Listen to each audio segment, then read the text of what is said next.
You're listening to Rabbi Aryeh Wolbe, Director of Torch, the Torah Outreach Resource Center of Houston. This is the Jewish Inspiration Podcast.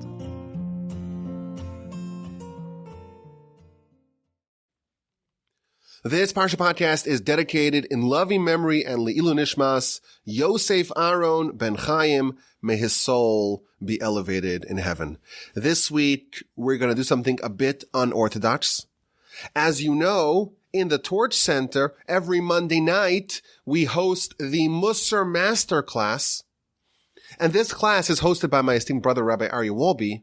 And today, this Monday, he asked me if I can give the Mussar Masterclass in his stead.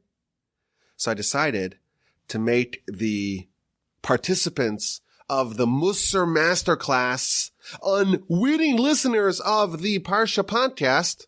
And we're going to do a special crossover episode of the Parsha podcast and the Mussar Masterclass. Now this will be a little bit different because, it's been a couple of years since we had a live audience either on Zoom or in the Torch Center for a Parsha podcast. But today we're going to have some people here. So you may hear some sounds in the background. You may hear some grunts or coughs or people shuffling in their chairs. Hopefully everyone on Zoom is going to be on mute, but it's possible that you won't have quite the same pristine environment as we are used to. And please forgive me for that. And as always, my email address is rabbiwolbe@gmail.com. Today I will tell you something that you will find to be quite empowering. Now, initially, when we start, you may say, Rabbi, it's a bit disappointing. But ultimately, I'm convinced that it will prove to be quite empowering and even enlightening. You're going to learn a framework to figure out what you're supposed to do with your life. Promise number one. Promise number two, you're going to get an answer to a much sought after question about what we're supposed to do with our life and the primary life dilemma that all of us must face. Promise number two. Promise number three, I'm going to give you a solution to imposter syndrome. Number four, we're going to solve any inferiority complexes that you may have. And finally, you will learn the ultimate cure for envy. 5 promises. I need an hour of your time. Let's begin. I don't want to oversell it. So in our Parsha, we find an unusual curiosity. The entire Parsha, from beginning to end, is a dialogue between God and Moshe. Of course, last week we had the instruction to build the tabernacle, to build the Mishkan, and the details of all the vessels of the Mishkan. And that theme continues in our Parsha. God again is conveying to Moshe what he wants, some of the aspects of the tabernacle that were not touched upon last week, and primarily the garments of the Kohen and the Kohen Gadol, the priest and the high priest, and the entire inauguration ceremony to consecrate the Kohanim and to make them Kohanim. An entire dialogue between God and Moshe. And the curiosity is that Moshe's name is completely omitted from our Parsha. You scan the Parsha from beginning, verse 1, all the way to the end, verse 101. That's how many verses there are in our Parsha. And you find nary a mention of the word Moshe. And in fact, not only is Moshe's name not featured, if you read the Parsha, it's almost like there was a studious effort to try to omit Moshe's name. In fact, the Parsha starts off and God tells Moshe, and he says, you over there, v'ata tetzaveh, and you over there, the person who shall not be named. You, I have some instructions to tell you. In fact, that term, v'ata and you, is featured 3 times in the first 5 verses of our Parsha, where God tells Moshe, and you, I want you to tell the Jewish people about gathering the oil for the menorah. And you, I want you to select Aaron and his kids and consecrate them as Kohanim and make them the garments. And you, Vata, and you, I want you to hire all the artisans and all the craftsmen to make these vestments, these vessels. So Moshe's name is not featured, but it's not because Moshe's not around. We're talking about other things. We're talking directly to Moshe, and we know the most famous verse in the whole Torah, the most commonly featured verse in the whole Torah is God speaks to Moshe. Vayidbar Hashem Moshe lemor. That is the typical format, and that format is violated in our parsha almost in a way that it seems like there was a studious effort to omit it. So the question is one of the basic questions that everyone asks on our parsha, and of course there are many answers. So if you've listened to the rebroadcast episode, we run through some answers. One of the answers that people say is, well, Moshe died on the 7th day of Adar, which, by the way, right now, we are recording on the 7th day of Adar, the anniversary, the yahrzeit of Moshe's passing. And maybe the reason why Moshe's name is not featured in the parsha is because he's not around. He was taken away. And that's symbolized in the parsha. And every year, Parshas Tetzaveh falls out around the week where Moshe's yahrzeit is found. That is one answer that's offered. A second answer that's offered is that Moshe, in next week's parsha, Moshe tells God, erase me from your book. And indeed, God says, you know what? If that's what you want, that's what you get. And Moshe's name was erased from God's book, but only in one parsha. And every week God said, you know what? Let's push it off to the next parsha. Let's push it off to the next parsha. Let's push it off to the next parsha. And finally, they went through the whole cycle and they got to the final parsha, which means if you start from next week, the final parsha is this week. This is the final option. And Moshe's name was omitted from this parsha. Alternatively, it's been suggested, Moshe is an intermediary between us and God. And the parsha is about the Kohen, who's also the intermediary between us and God. And therefore his name is omitted. Don't focus too much on the intermediary and forget about God. These are some of the answers that are given.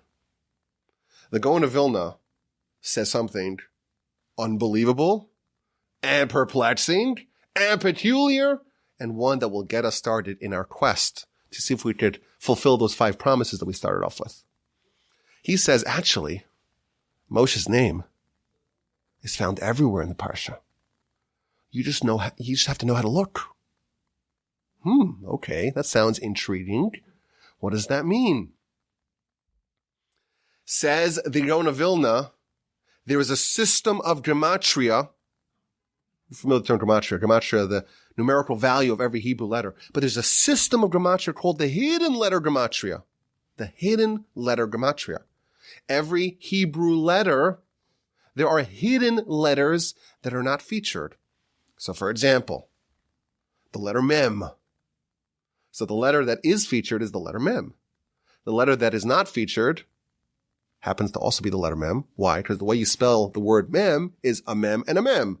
So the letter that's featured is the first mem, and the letter that's not featured is the second mem. Well, what about the letter shin? How do you spell the word shin? A shin, a yud, and a nun. So the shin is the revealed letter, and the yud and the nun, those are the hidden letters. Okay, how do you spell Moshe? Mem, shin, hey. A hey is spelled with a hey and an aleph. Thus, the hidden letters of Moshe are mem, yud, nun, and aleph. What is the numerical value of those 4 letters? Well, let's see. A mem is 40. A yud is 10. A nun is 50. An aleph is 1, giving us a grand total of 101. There are 101 verses in our parsha, and the whole parsha is all about Moshe. You just don't know how to look for it. That's what the Gaon of Vilna says. And he says something really deep over here. Moshe, there's the revealed Moshe. And that's the mem, the shin, the hey, the name of Moshe, the revealed Moshe. And then there's the concealed Moshe. Then there are the letters that you don't see, but are still part of Moshe's name. And that's the other mem, the yud, the nun, and the aleph. And that's 101. And our parsha is the story not of Moshe's revealed self, but of Moshe's hidden self.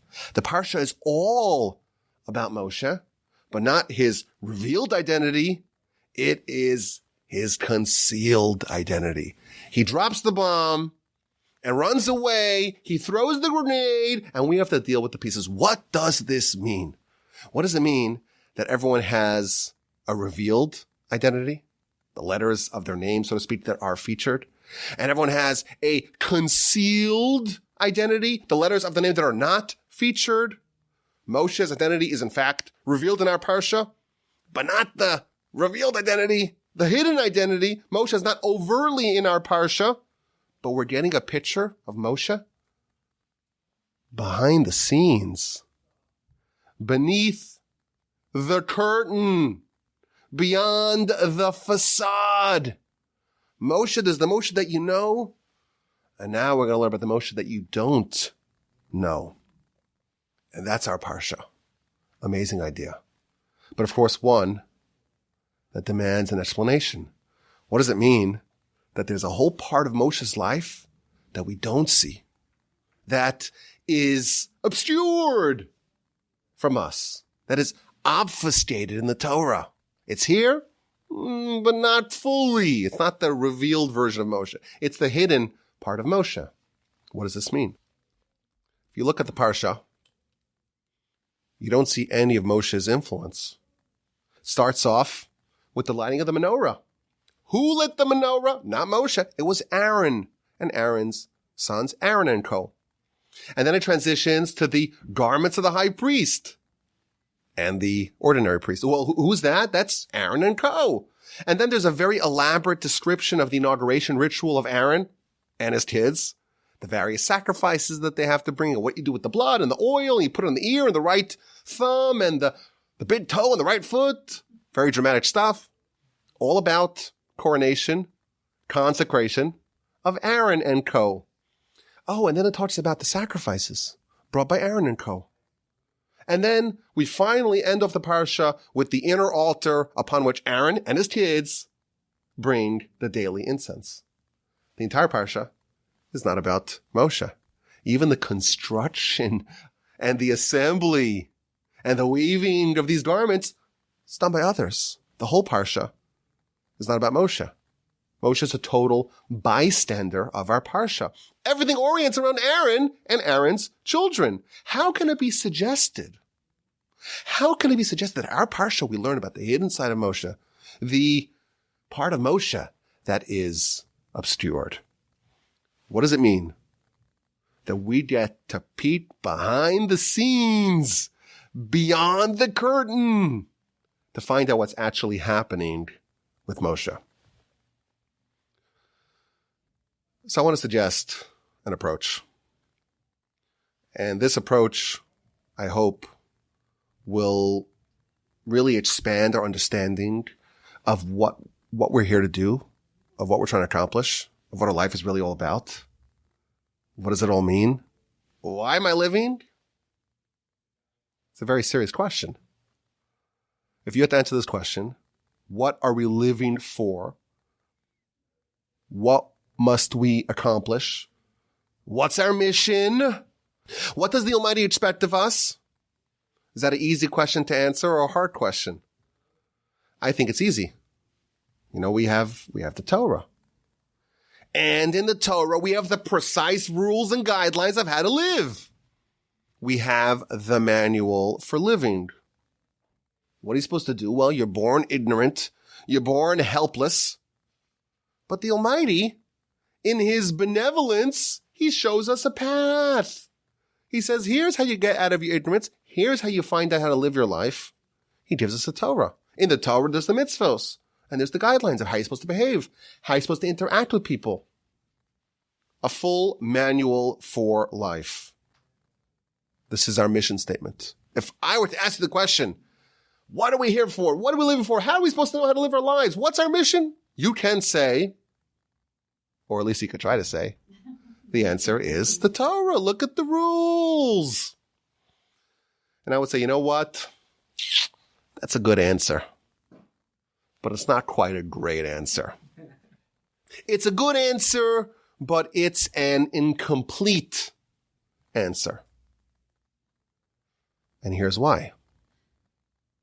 Our sages tell us that we all have a dual mission in life. We have dual responsibilities in life. Each one of us is different.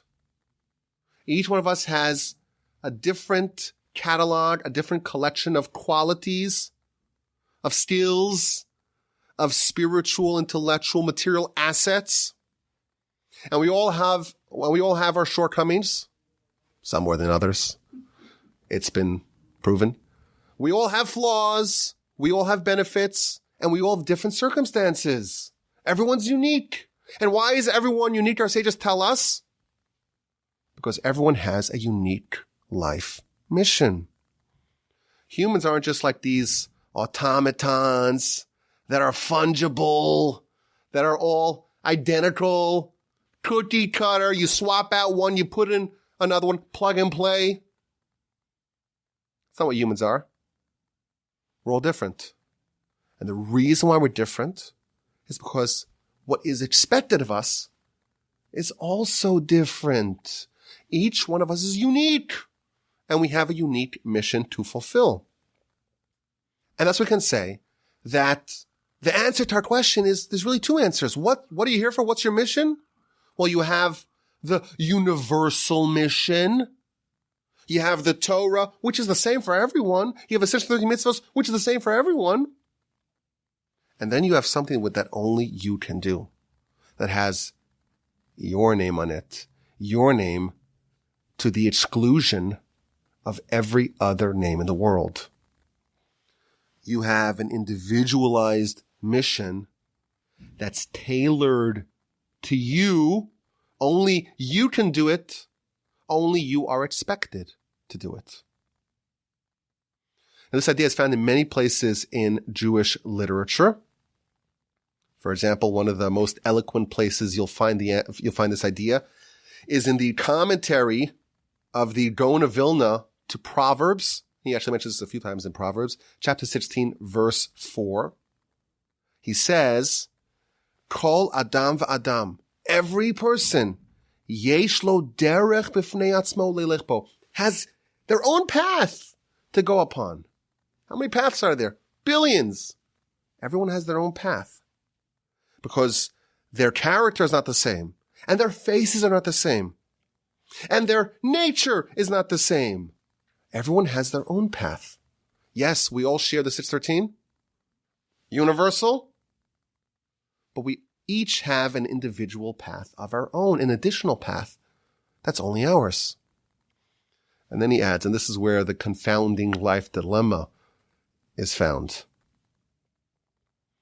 And when the prophets existed, when there were prophets amongst the Jewish people, everyone would make an appointment with the prophet and go to the prophet and find out exactly what is their unique soul, where are they unique, and what is their unique life path.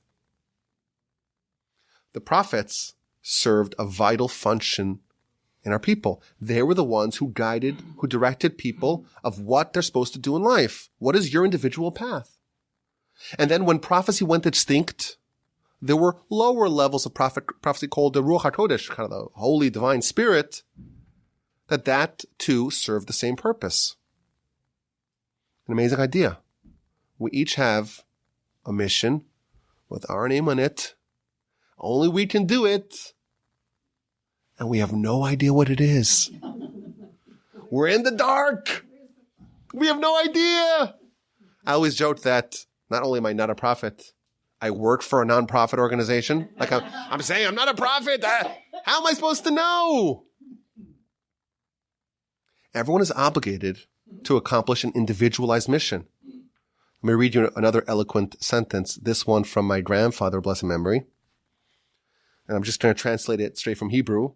Every person was sent to this world to fulfill a mission, a mandate that only they can fulfill.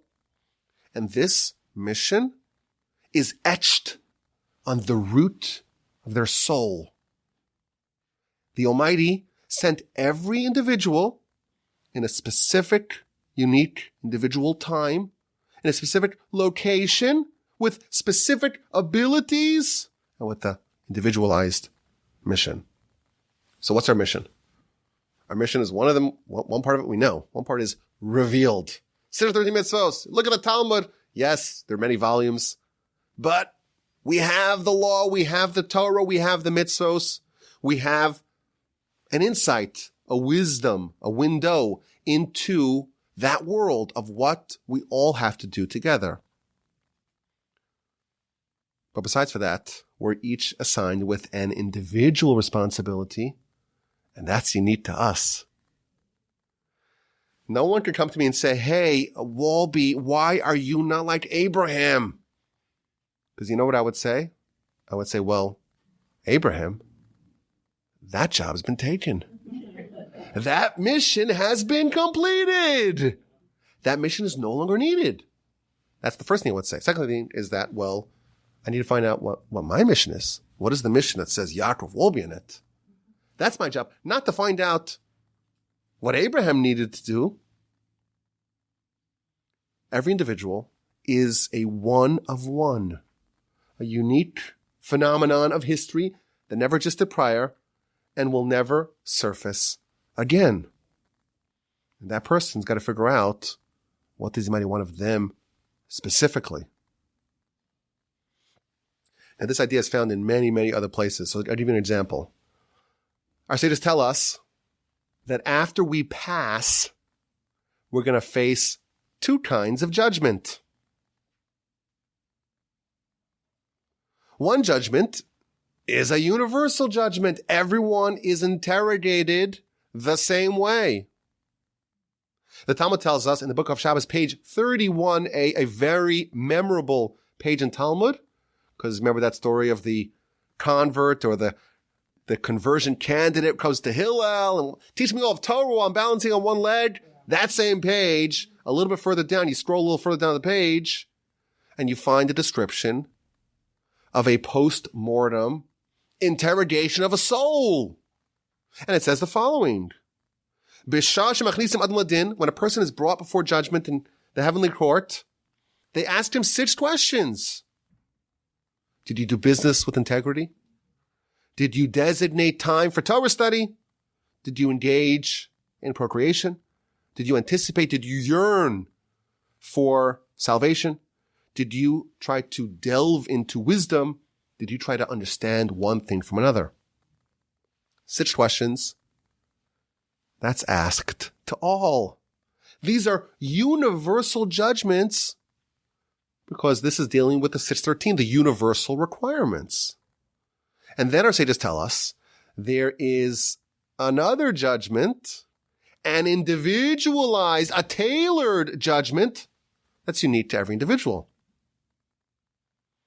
That's found in the Midrash. The Midrash says, in the future, the Almighty will take every individual and will castigate them and reprimand them and admonish them as per who they are. Lefi ma shehu, as per precisely who they are. Just as we say, there's an individual mission for every person, that mission will be evaluated as per who you are by the individual judgment. An amazing idea. We're all on the same planet, playing a different game. Yes, there's parts of our responsibility that's the same, but each one of us has a different life goal, a different life mission. Now, sages tell us that we have to be cognizant of that. Back to the Gaon of Vilna in his commentary to Proverbs. This is chapter 14, verse 2. The verse says a person should go in their straight path. What does it mean, their path? You would say a person should go in a straight path.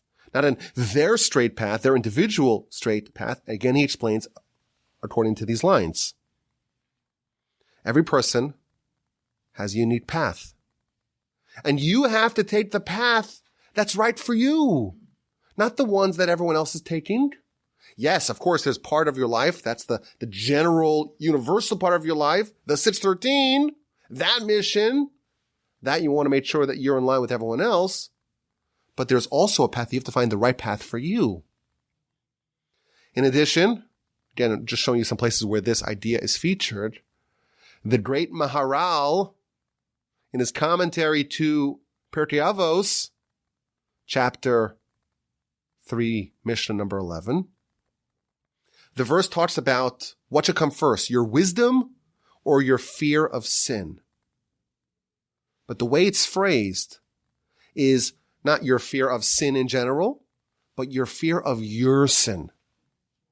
And again, the Hebrew grammar is very nuanced. Yirat chet, your sin. He says everyone has their own sin. Everyone has their own pitfalls. Everyone has their own Achilles heel. Everyone has their own struggles. And what tempts me is different than what tempts you. What I struggle with, you may find to be a piece of cake. I think I've told the story in the past. I walked into the shul kitchen once. Did I say the story? If I did, maybe there's someone else who hasn't heard it. I walked in the shul kitchen, and it was like on Shabbos, and there was a lot of food being prepared. And I see one of my friends, he's holding a piece of brisket in his right hand and one in his left hand. And he's alternating, biting from the right hand and then the left hand, eating with his hands. No plate, no fork, no nothing. So I said to him, what's going on over here? Everything all right? Anything I can do to help? You want a plate? So he tells me this line. I will never forget this line, and you probably won't either. He says, it's better in kind of the Yiddish/Hebrew that he said it, but it's still quite memorable. He says, some people have taivas nashim, which means some people lust after women. That's their Achilles heel. I have taivas achila. I lust after food. And he kept on munching. Now, it's a funny story. It's a funny story, but there's some truth to that. We just have a source over here. Everyone's unique. And we all have the particular things of life that vets us, that challenge us, and it's all different. What you need to accomplish is different. What you need to fix is different, unique to you, and your particular pitfalls that you're likely to stumble over is also individualized and unique to you. And by the way, this whole idea explains people's status in heaven. How so? The Talmud records the first ever near-death experience. Someone died and was resuscitated, brought back to life, and told their friends and comrades what they saw in heaven. And it was a great sage. And the sage died, was resuscitated, and they asked him, what did you see in heaven? It's the question that everyone's so curious about. So he said, I saw an upside-down world. Everything was upside down. The lofty ones were lowly, and the lowly ones were lofty. Everyone that I thought that was lowly, they're lofty. And everyone that I thought was lofty was lowly. It was an upside-down world. So the sages said to him, no, you didn't see an upside-down world. You saw a clear world. Our world is upside down. But in heaven, everything's right side up. You know, if you're walking on the ceiling, it seems like everyone's upside down, but really, you're the one that's upside down. And the commentaries explain that the way God judges people in heaven, it's different than the way we do it. We don't know people's struggles. We don't know people's backstory. We don't know where their soul comes from. We don't know the root of their soul. We don't know nothing. We could just judge based upon kind of a universal standard. And therefore, there are people that are lofty because of their comparatively great accomplishments. And there are people that are lowly because of the paucity of their accomplishments. But God judges everyone based upon their unique mission. And if your unique mission was to become Moshe Rabbeinu, to become Moses, and you became a great person, a great sage, even a great prophet, but you didn't reach your potential, in this world, you may be lofty, but in the subjective world, when judged relative to your potential, you, in fact, will be lowly. Here, someone who has a very little capacity for greatness, but they maximize it 100%, someone like that, in our world, will be considered lowly. In heaven, will be rendered lofty. But this idea, again, it's a very broad idea. It can be found in many places. It could even be broken out into a tribal level. So we have, even in our parsha, 12 tribes. Each tribe has their own stone in the chosh, in the breastplate. Each one of them has their own mission. When the sea split, it's split into 12 walkable paths, one for every tribe.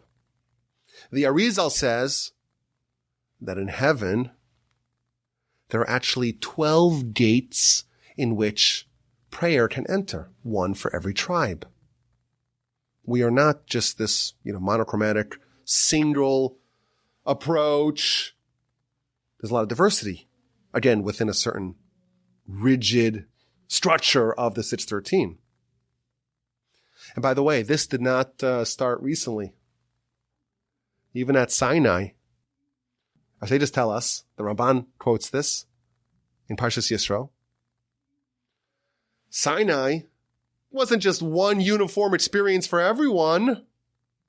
There were 600,000 different experiences because God spoke to every individual on their level in a way that resonated with them. And the old people heard it in a way that connects with them. And the young people heard it in a way that connects with them. And the men and the women, everyone had an individualized experience. Sinai was, again, two kinds of experiences. Everyone together witnessed something. But concurrently, there were 600,000 unique experiences. Sinai too was a hybrid. There was a universal revelation, and there was an individualized revelation. And we spoke about in the past how the Torah has 600,000 letters, one corresponding to every soul amongst the Jewish people. And your portion in Torah, that's your letter in Torah. And that corresponds to your individualized mission. So again, we're trying to establish this idea that what we are here to do, big picture, 50,000 foot view, bird's eye view. What are we supposed to do? Find our own path. Of course, there's the 613, the universal rules, the things that are the same for everyone. But there's also something for me and for you and for everyone you know. Something specific. And I'll tell you a secret. Because after all, this is a special recording of the Parsha podcast and the Macro Monday Mussar Masterclass. I'll give you a treat. There's some deep mechanics to this.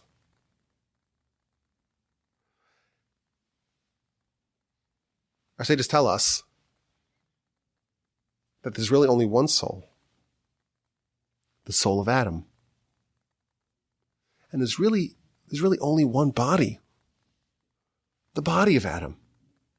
Now again, this is very Kabbalistic, but on a basic level, what this means is all of us are comprised of parts, so to speak, of Adam. It's almost like you divided up Adam's soul into, let's say, 600,000 parts, and that gets distributed to the whole nation. And the Midrash says that someone came to God and complained about their lot.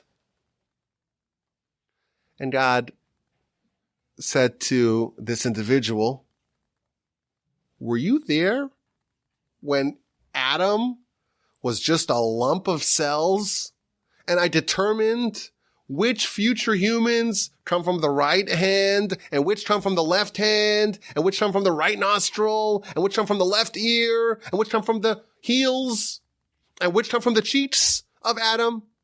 Were you there? You have any idea what the history, the backstory of your soul is? Don't tell me how to do my job. God tells this individual. What this means, again, this is a very Kabbalistic idea, but what this means is that our soul, the souls, again, are not fungible. Every soul is unique because it comes from a different part of Adam.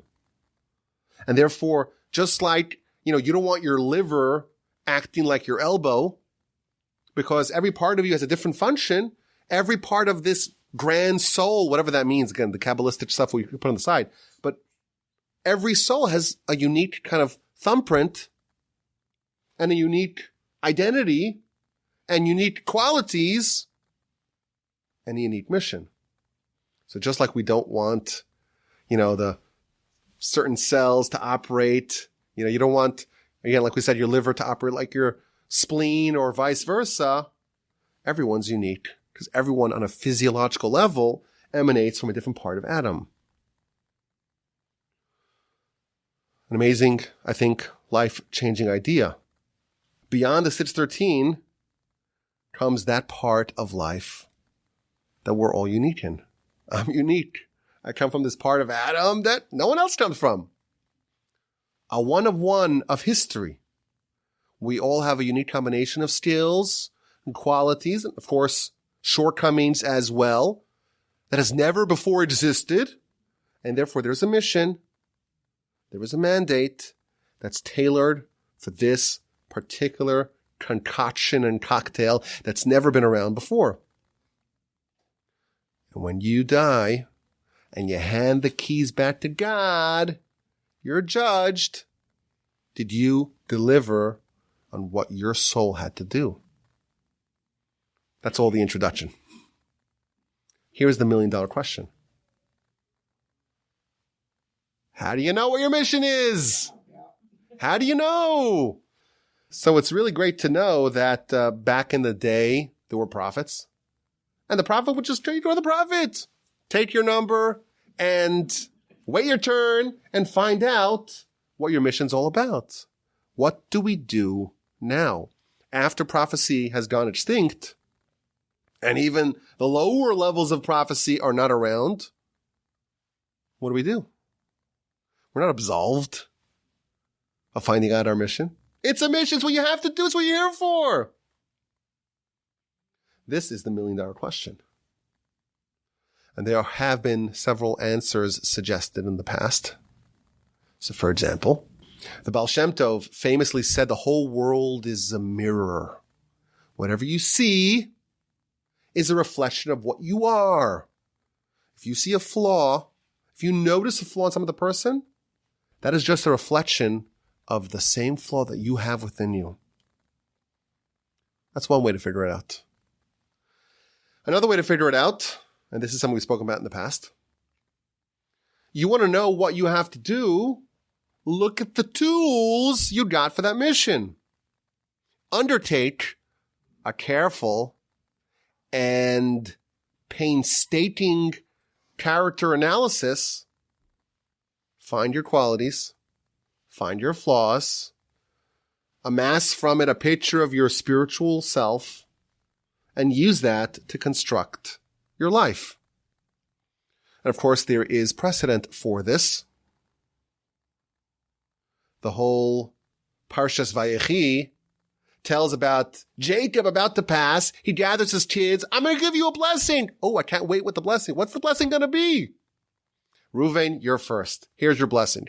You were supposed to be the king. You were supposed to be the priest. You were supposed to be the firstborn. And guess what? 0 for 3. You struck out. You get nothing. Next. Isn't that a lovely, isn't that a lovely blessing? Where do you sign up for more of those? What's going on? You were impetuous like water. And that's why you lose it all. So my grandfather, blessed memory, used to always explain, this is what's happening here. Reuven, you are impetuous. That is a characteristic that you have. It's part of your toolkit. And I know I've been following you your whole life. I know that this is a critical flaw that you have. And what's going to be? You're going to be a king. And someone insults you. You're going to launch a nuclear bomb at them because you're impetuous. You shoot from the hip. You're not circumspect. You don't process things slowly. You don't think about what you're going to do. You just act. Oh, and you're also going to be a Kohen. A Kohen, you have to do these 48 things in a row without skipping one, without going out of order, or else you mess up the whole thing for the whole Jewish people. What happens when you have a short fuse and a fast, happy trigger finger and you're a Kohen, you can mess up the whole system. Don't be a Kohen. Don't be a king. And that's a blessing because he did the work of the prophet for his own son. I want to suggest that in our parsha, we find a new approach. Moshe shows us another way. Moshe shows us how to whittle down your options, sift through them, winnow them down, and find out what your individual mission is. Look at Moshe. What a hero. Look at his accomplishments. You marvel at his accomplishments. Look what he did in Egypt, splitting of the sea, Mount Sinai. A great prophet. He gives us the Torah. What an amazing leader. Of course, he's going to shatter the tablets in a tremendous act of gallantry. We see the part of Moshe, the Mem, the Shin, the Hey, that we see all these amazing accomplishments. In our parsha, we get a peek behind the curtain. In our parsha, we see behind the scenes. We read 101 verses, and we see the part of Moshe that you don't typically see. The hidden letters of Moshe. The part of Moshe that's normally obscured, normally hidden beneath the surface. We look at the parsha.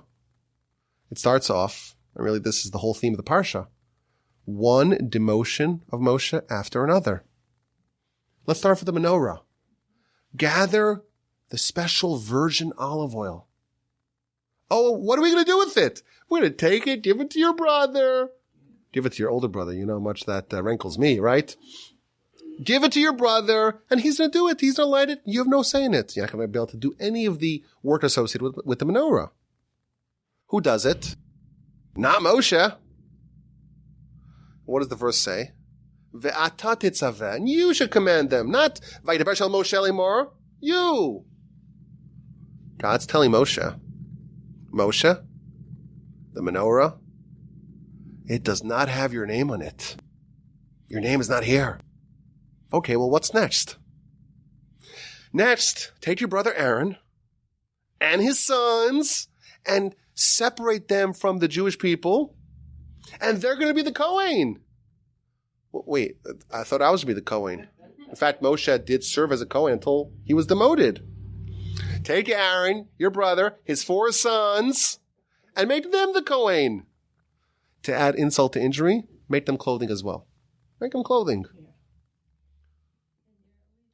And how do we describe Moshe? Where's his name? His name is not there. And you. In this, the Kohen, it does not have your name in it. Well, at least, maybe I'll do some work. I'll contribute. The 5th verse of our parsha, Ve'ata tidaber kol chachmei lev. Speak to all the wise people. Let them do the work for you. Delegate to them. I don't want you actually constructing these vestments. Again, Moshe's name is not present. God is telling him, this mission does not have your name in it. Behind the scenes, we see a different picture. When you look at the story of Moshe, you see all the things that he did do. In our parsha, you see the things that he did not do. In our parsha, you find the things that don't have his name on it. If you look at his responsibility in heaven, his mission, Moshe's mission, it doesn't say his name here. It doesn't say not in this, not the whole parsha. All the things that Moshe does not need to do, it has the names of other people in it. And this got me thinking. There was one other demotion that Moshe experienced hitherto. There was one other time in the story where Moshe was demoted. In Parshas Yisro, Jethro shows up, and after this whole lavish welcome ceremony, the next day he wakes up and he sees Moshe very busy. From morning to night, Moshe standing, answering all the questions. And Yisro, the McKinsey consultant, says, wait a minute. There is a better, more efficient way to do this. Did you ever hear of the idea of comparative advantage? Comparative advantage, what does that mean?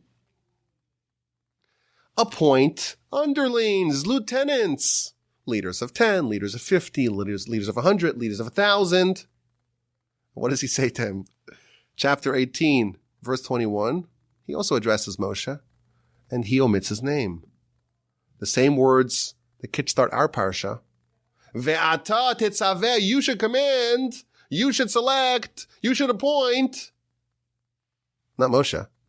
Jethro tells him, Ve'ata techazeh, and you should look and find the people to replace you. Find the people that are competent judges. Find the people that are honest, that are not going to accept any bribes.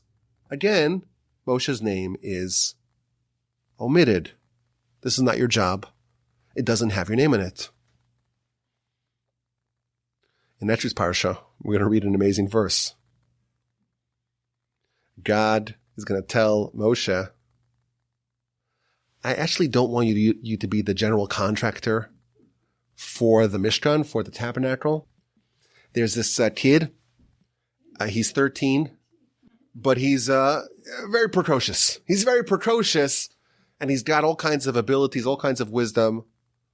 I want you to appoint Betzalel ben Uri ben Hur, who's actually Moshe's like great nephew or something like that. I remember that very great nephew. He's going to be in charge. And of course, you'll oversee it, but he's in charge. But how does Betzalel get introduced? Re'eh, see, karasi b'shem. I have called with his name. Betzalel. Moshe, in this, your name is not featured. You know whose name is featured? This little precocious, prodigious kid, Betzalel. There are parts of life, Moshe, that have your name on it, and that's part of your mission. And then there are things which God assigns to someone else, and it doesn't have your name. And whose name does it have? Re'eh Karasi B'Shem. Look at the name that's appointed in this. It's Betzalel. You must step aside. You're a bystander. This is not your role. And Moshe, of course, processes these emotions with grace. Could you imagine? You're the greatest prophet. You just went through 40 days of arguing with angels and then there's a kid. He's a kid. He doesn't have any, peach fuzz. Doesn't even shave yet. Little kid. And he's going to be doing this over me. And Moshe is very graceful. And he capitulates. But I think it's obvious that he should do that because he understood that God gives a mission for you, and a mission for you, and a mission for you, and a mission for Moshe, and a mission for Aaron, and Aaron's kids, and Betzalel. And when God calls your name, you must rise to the challenge. And when God omits your name, and he says, you over there, Vata, and you, that role is not part of your mission. Our sages tell us, this is a little scary. If you're listening on the podcast, you might want to fast forward a little bit. If you're here, sorry, you're out of luck. Close your ears, I guess. Our sages tell us that after someone dies, they have to face various stages of judgment. One of those stages of judgment is called Chibut HaKever. Don't Google this. I'll tell you what it's all about. Chibut HaKever means the beating of the grave. Doesn't sound pleasant. It gets worse. Our sages describe angels coming with whips of chains, and they're beating someone up in the grave, and they're asking only one question. And it's a question that we think we know the answer to. And we're a little bit puzzled by this description of the poor, hapless chap in the grave who doesn't know the answer to this question. The question is only 2 words. Short words to boot. Ma shmecha. What is your name? What's your name? The person doesn't know. What does that mean? It means that your name, it's not just the moniker, the title, the honorific that people call you with. It refers to the name and the mission that God gave you. If you make your whole life, you make it, and you're finally in the grave, and you don't know what your name is, you haven't found out what your mission is, you haven't found out is this Ve'ata Techazeh? Is this Re'ek Rasi B'Shem Betzal? What does this, where does it say my name? Where does it not say my name? If you don't know that, the angel deservedly smacked you up a little bit. Your mission here is to find your name. Find that mission and go do it. It's your responsibility. How do you know what your mission is? So we have a few answers. And I think in our parsha, we find another answer. The things that have your name in it. You feel driven towards them. You feel compelled to do them. You feel like you don't have an option to not do it. Your heart is speaking to you and telling you, this has my name in it. Again, we're not talking about the 613. That's one part of responsibility that we know. The part that we don't know is, what is my specific mission? And to answer that question, to find out what has my name in it. The things that we feel driven by, the things that we are energized by, the things that we feel that they're speaking to me, that is a little window of prophecy. That is God telling you, this is assigned to your name. And by the way, the opposite is also true. The things that are not assigned to your name, you'll feel no compulsion to do. It will seem foreign. It won't feel like it has your name on it.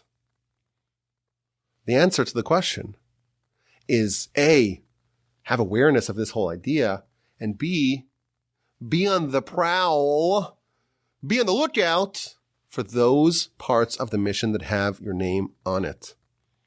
If you listen carefully, you will be pointed to your calling and find out, like Moshe did. Does it have your name, or are you called you? Hey, you over there. You over there, do this, because it's not your job. Or is it Re'ei Karasi B'Shem? I called this by your name. This is your mandate. When we started, I gave you 5 promises. Let's see if we delivered. I promised that you will learn a framework of what we're supposed to do with our lives. I think we answered that satisfactorily. You have a dual mission. One mission, just like the one revelation at Sinai, uniform, universal. A second mission, that's yours. That has your name in it. The very difficult life dilemma is, how do I find my mission? So, of course, we referenced 2 answers to that question. One of them, the Baal Shem Tov, it's a mirror. Find what the world tells you, what the world reflects back to you. And one, the idea of look at your tools, find out what you have, find out what your strengths and weaknesses are, and design your life in accordance with your discoveries. And now we find another answer. We look at Moshe, and we look at the part of Moshe that you don't see. It's all Aaron. It's Betzalel. Moshe's name is not featured. And we learn there are some things in life that have your name in it, and that you have to execute upon, you have to discover, you have to figure out what it is. You got to do it. Find what is calling you, what feels like it's a mission for you. If it doesn't have your name in it, it's not your responsibility. Now again, if it's part of the 613, a different story. But beyond that, what has your name? That is your mission. I also promised a solution for envy, imposter syndrome, and inferiority complexes. And again, if you recognize that this is a single player game, the Talmud tells us every person has to say the world was created for me. Why? Because only I have this mission. And therefore, effectively, the world was created for me. In my mission, I'm the only participant. To be envious of someone else is to assume you're playing the same game. You might as well be considered different species, because you're a species with one mission and they're a species with a different mission, and those two are unrelated. I have a unique, unmatched mission, but I'm also given the tools to do it. I should never feel inferior. Am I an imposter? I'm not an imposter. The Almighty believes in me. If I'm here, the Almighty says, you have a mission that only you could do. Again, an empowering idea. I'm one of one. I have to do it. There's great power accorded to me. There's something that I can do that no one else can do. Even Abraham can't do it, because otherwise that would be part of his mission. But also it's one that has great responsibility. If there's something that I must do, no one else can do, it's all on my shoulders. But there's a beautiful idea here. The Almighty wants us as his partners. He gave you something to do. But he will also guide you and direct you to how to find that mission. And provided we listen very carefully and we see what has our name on it, we see what is our mission of commission. What does God want you to do? And also, what is the place of omission? In what areas must I step back? Okay, let's get to this week's exquisite insight. In our parsha, we read about the garments of the high priest. And one of them is the ephod. It's like an apron-like garment. It's closed in the back like a jacket, opens in the front, and it has two like shoulder straps, almost like suspenders that go up onto the shoulders, and then they connect via chain to the breastplate to the choshen. Now, on those shoulder straps are two stones. They're known as the Avnei Shoham, the Shoham stones, one on the right shoulder, one on the left shoulder. And on these stones are etched the 12 sons of Jacob, sits on one and sits on the other. Now, these are called Shoham stones. Why are they called Shoham stones? Well, the answer is simple. Because they are made out of Shoham. There are all kinds of different rocks and minerals, and one of them is called a Shoham. And the Shoham stone, that's the kind of stone that you have to get for the shoulder pads, for the stones that are inlaid in the brackets that go on the ephod on the shoulders. Now, what's interesting, if you look at the 12 stones that are in the choshen, in the breastplate, there's also 12 stones, and we're told the names of those 12 stones. Ruvain, his stone is called Odem. This is in our parsha. Odem, Pitida, Bereket, Nofech, Sapir Yahalom, Leshem, Shavo, Achlama. These are the names of all the stones. Tarshish, Shoham, and Yashpe. These are the 12 stones. You'll notice that the second to last of these stones is also called Shoham. So how many different kinds of stones were there? There were 12 stones. 11 of them, there's only one of them that is that particular stone in the choshen, in the breastplate. And then there were 3 Shoham stones. One in the breastplate and one on either shoulder strap on top of the ephod on either side of the Kohen Gadol, the high priest. Now, which tribe was associated with the Shoham stone? The answer is Joseph, the second to last. The second to youngest of Jacob's sons was Joseph, and he had a Shoham stone, and that same stone was on the ephod.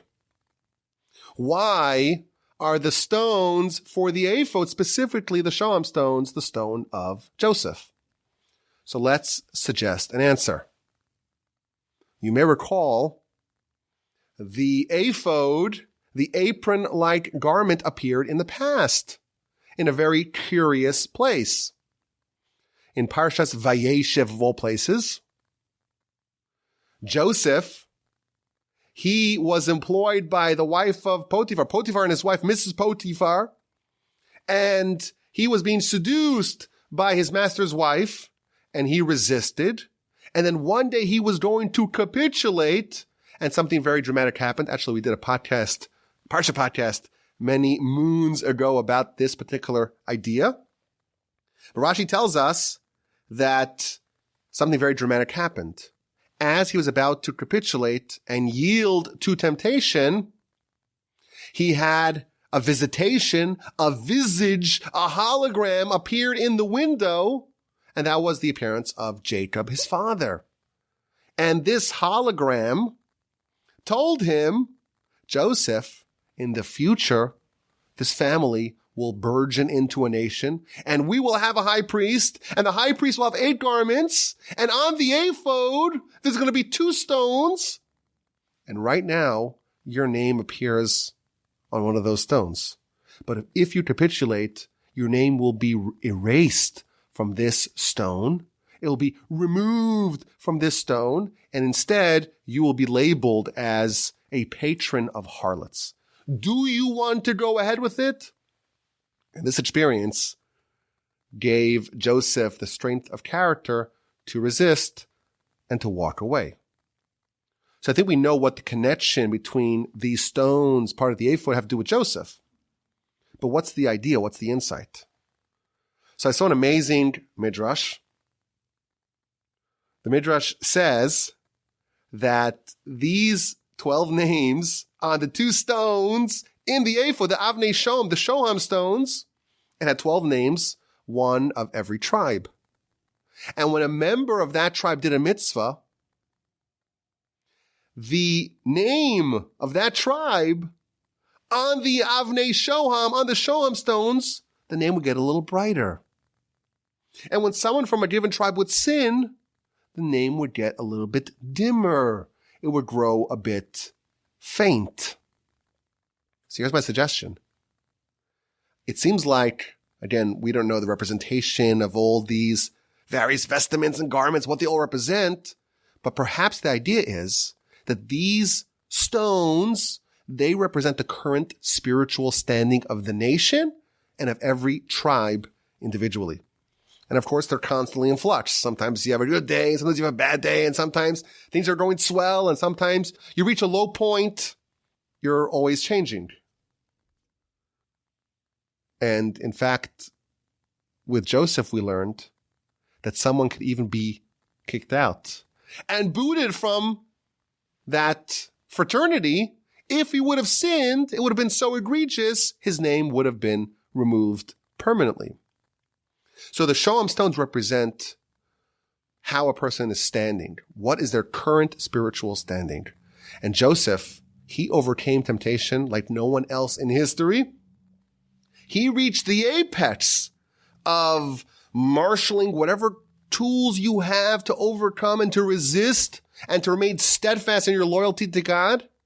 And therefore God says, not only is your name going to be nice and bright on these stones, but I'm going to select those Shoham stones, the same stone that's your stone. Those are going to be the stones of the ephod, the Avnei Shoham. Not only is your name going to be there, but your name is going to be all over it because you really embody what this is all about. I thank you for listening. Have an amazing rest of your day. Have a fabulous rest of your week. And have an exquisite and splendid and terrific and spectacular Shabbos upcoming. And please God, with the help of the Almighty, we will talk again next week.